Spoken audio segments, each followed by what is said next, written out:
We're given a rational function, and we're first asked to find the domain of the rational function and then use several steps in order to graph the rational function. So we have f of x equals x over x squared minus 16. So first, let's talk about the domain. In order to find the domain, let's set the denominator equal to 0. When we solve this, we get x squared equals 16. By taking the square root of both sides, we get x is equal to plus or minus 4.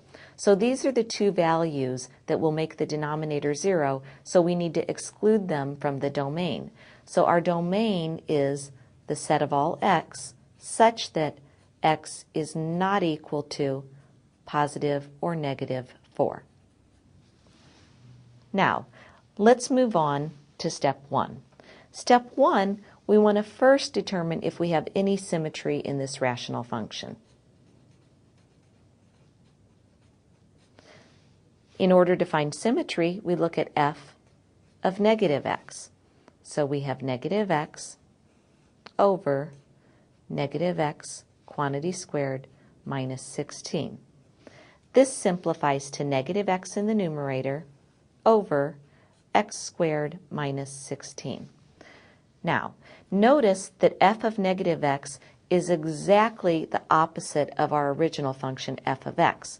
We know it's the opposite because the numerator is exactly the opposite and the denominator is the same. So therefore, we can say that this is an odd function, and that will help us in our graphing.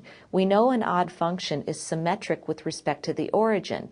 So that simply means if we have a point, say in the first quadrant, x comma y, we'll also have a point in the third quadrant, negative x comma negative y.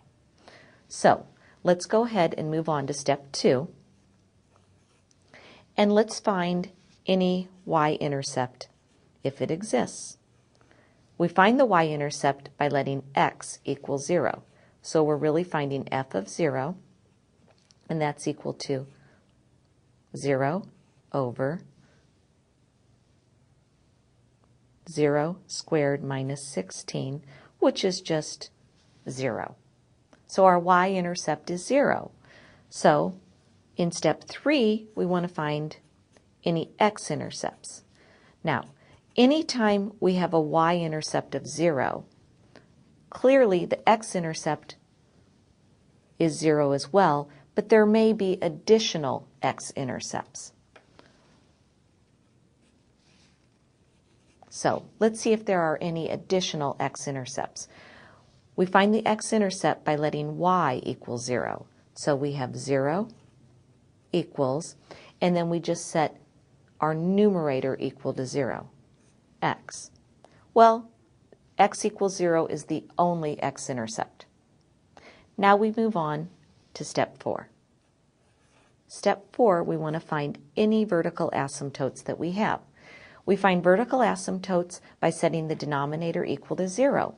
Well, we already set the denominator equal to 0 when we were looking for our domain, and we got a solution that x was equal to positive or negative 4. So we do have 2 vertical asymptotes. In step 5, we look to see if we have a horizontal asymptote. In order to determine if we have a horizontal asymptote, we want to compare the degree of the numerator with the degree of the denominator. In this case, the degree of the numerator is 1. We have x to the first power. The degree of the denominator is 2. We have x to the second power. Anytime the degree of the numerator is less than the degree of the denominator, we have the horizontal asymptote, which is the line y equals 0, which is just the x-axis. So now in step 6, we're going to plot a few points. But before we do that, I want to use the information I already have to help us pick those points wisely. So we've already plotted both our x and our y-intercept. Let's plot our vertical asymptotes now. We have that x can be positive 4, so we want a line going through 4, a vertical line that is, going through 4 on the x-axis, and another vertical asymptote passing through negative 4 on the x-axis. And then I have a horizontal asymptote, y equals 0. so I'll just extend the x-axis with a dotted line. Now we're ready to pick a few points. Normally, I pick points between any vertical asymptote and any x-intercept, but really, I only need to pick half as many points here because I have symmetry. So I'm going to start off just to the right of the y-axis, and I'm going to choose a value in between 0 and 4 for x. So let's pick, say, 2. If I let x equal 2 and substitute it into my original function, I'll have 2 over 2 squared, which is 4, minus 16. So that gives me 2 over negative 12, or 1 over negative 6. So negative 1/6. Let's choose one more value to the right of 4. Let's let x equal, say, 5. If we let x equal 5, I'll have 5 over 25 minus 16, which just gives me 5/9. Now, let's plot these 2 points, and then we'll use symmetry to plot 2 more points. So we have the point 2, comma, negative 1/6. And we also have the point 5, comma, 5/9. Right about here.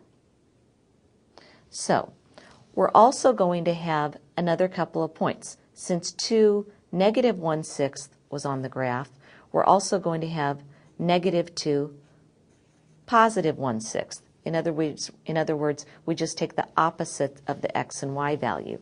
So we have negative 2, positive 1/6.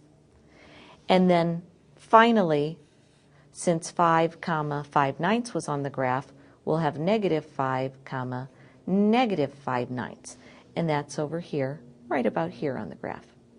Now, we'll use these points and the asymptotes to sketch our graph. Since we know that the curve will always tend toward the asymptotes, we can sketch it in like this.